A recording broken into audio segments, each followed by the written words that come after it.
cruzaron los moros la frontera de Jaén y llegaron a Baeza, a la que pusieron cerco. La toma de la ciudad hubiera sido un golpe muy duro para el reino de Castilla, habida cuenta de la importancia de la urbe como uno de los bastiones principales de la línea fronteriza. Evitaron el desastre dos caballeros, Pero Díaz de Quesada, que era señor de Garciés, y Garci González Valdés. Al parecer, ambos dieron un extraordinario ejemplo de valor y organización, aunque no pudieron evitar la quema de los arrabales cuando los musulmanes se retiraron. Esta acción ha sido inmortalizada en algunos romances. Sin embargo, la retirada de los moros es posible que se debiera también a la llegada del condestable de Castilla Ruy López Dávalos, que ya se acercaba con su hueste para dar socorro a la plaza. Los musulmanes reciben el aviso y levantan el cerco. Acto seguido marchan a Bezmar y la atacan con todo. En esta ocasión la empresa tiene éxito y la villa y el castillo son tomados, siendo asesinado su alcaide Sancho Jiménez de Solís, que era comendador de Santiago. Con él son pasados a cuchillo todos los defensores y parte de los vecinos, toda una catástrofe para la moral de las poblaciones cercanas. Entre los cautivos que se llevan los moros a Granada se encuentran 2 hijas del comendador y otras 60 personas. Quiso el destino que una de estas hijas del comendador se convirtiera poco después en la sultana Zoraida, esposa del famoso Muley Hacén, protagonista de la Guerra de Granada. El instruido oyente quizá habrá advertido una clamorosa incongruencia cronológica en este último apunte sobre la toma de Bezmar y la cautiva Zoraida, siendo imposible que nuestra dama pudiera contraer nupcias con un Muley Hacén que no nacerá hasta el año 1436.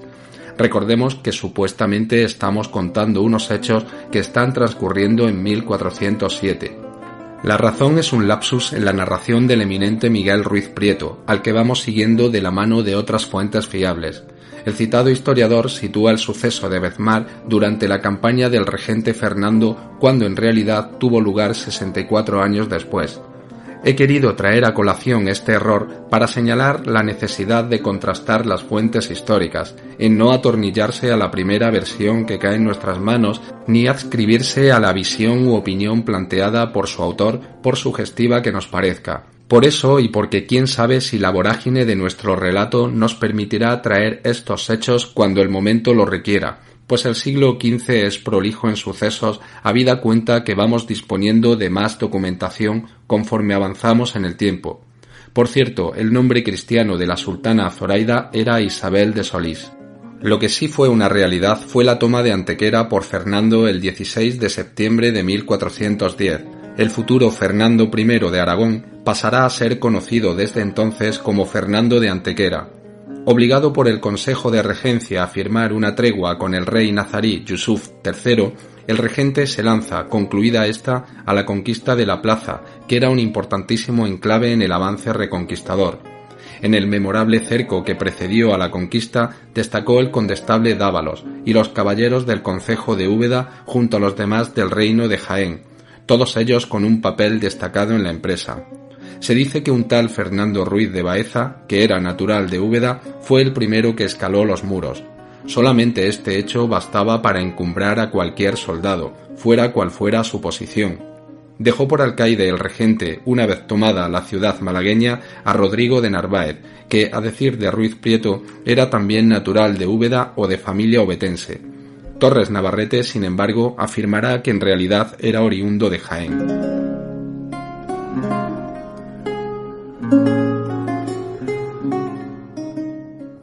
Para terminar nuestro relato nos asomaremos brevemente a Úbeda para constatar que las tensiones banderizas, lejos de remitir, se encuentran en pleno apogeo.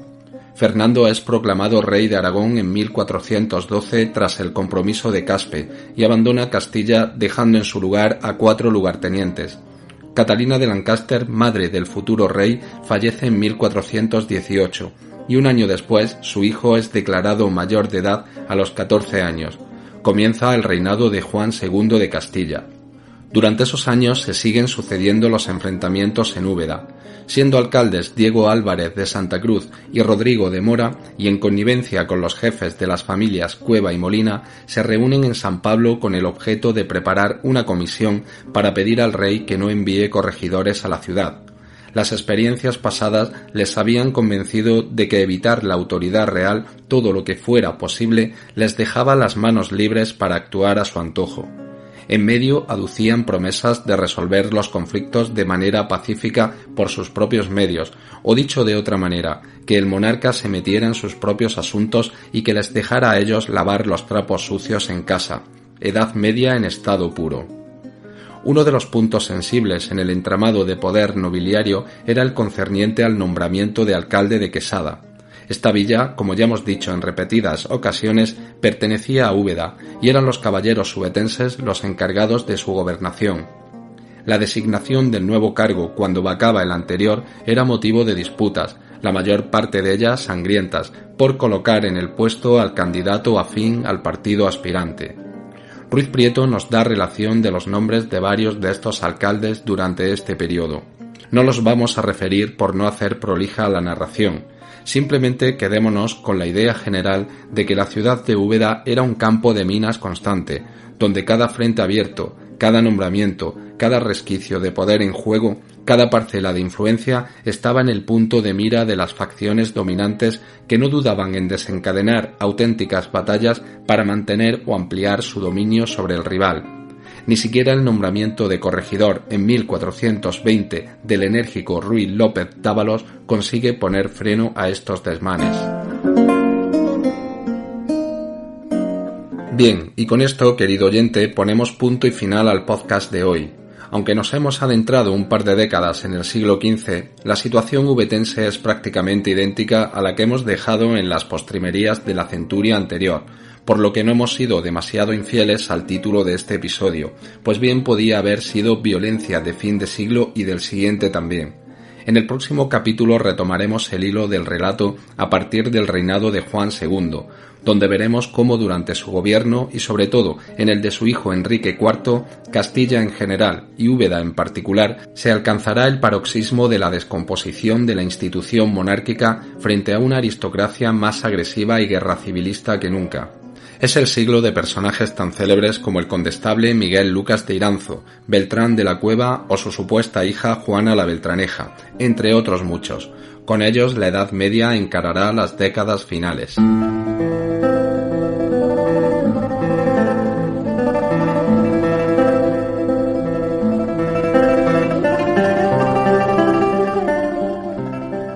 Para los nacidos a mediados de los años 70 y que vivimos la infancia y los albores de la adolescencia en los inolvidables 80, el hecho de encontrarnos el nombre de Úbeda escrito en un libro de texto o salido de la voz de un locutor de radio o un programa de televisión, no digamos si era acompañado de imágenes de la ciudad, era motivo de extraordinario regocijo, algo así como un impacto inesperado y excitante, de esas cosas que no ocurrían ni mucho menos todos los días.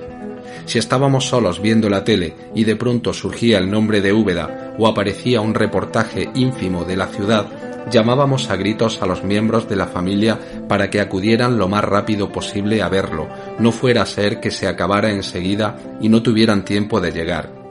Después comentábamos con los amigos en la calle o en el colegio el acontecimiento y se advertía cierto pesar en las caras de aquellos que no se habían enterado, porque en la España de los dos canales de televisión, muy lejos aún de la quimera futurista de Internet, un solo minuto de espacio televisivo para un lugar como Úbeda era algo así como tocar un firmamento de fama y orgullo. Todavía no sabíamos en aquella década entrañable de 1980 que nuestra ciudad un día sería declarada Patrimonio de la Humanidad por la UNESCO, ni qué demonios significaban aquellos términos que nunca habíamos oído. Ignorábamos que en una fecha no muy lejana la tecnología convertiría las distancias y los lugares en espacios comunes y conocidos, y que el mundo se encogería hasta tal punto que nuestra localidad sería un lugar de referencia para el turismo nacional e internacional, que el espacio urbano tan familiar y tan nuestro se transformaría de tal manera que nos habría costado reconocerlo si nos lo hubieran mostrado en una bola de cristal. Quizá aún no éramos conscientes, pero aquella Úbeda tan remota y tan rústica estaba a punto de dejar de ser pueblo para convertirse en ciudad. Como cualquier niño, nos instalábamos en la ficción de pensar que éramos el ombligo del mundo, que ocupábamos un puesto relevante entre las ciudades de España y que muchas cosas importantes giraban en torno a nuestro pueblo.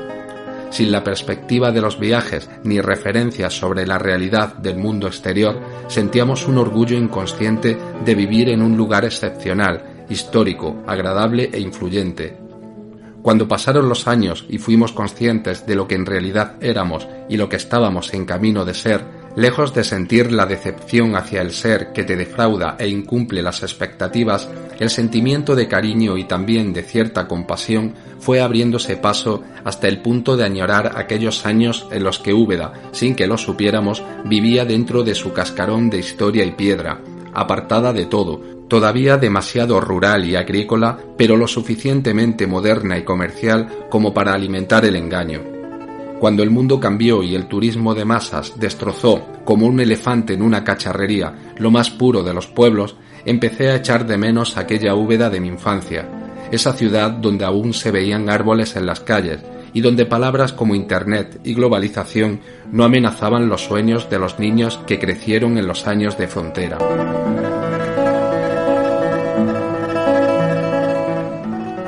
Un saludo y hasta la próxima.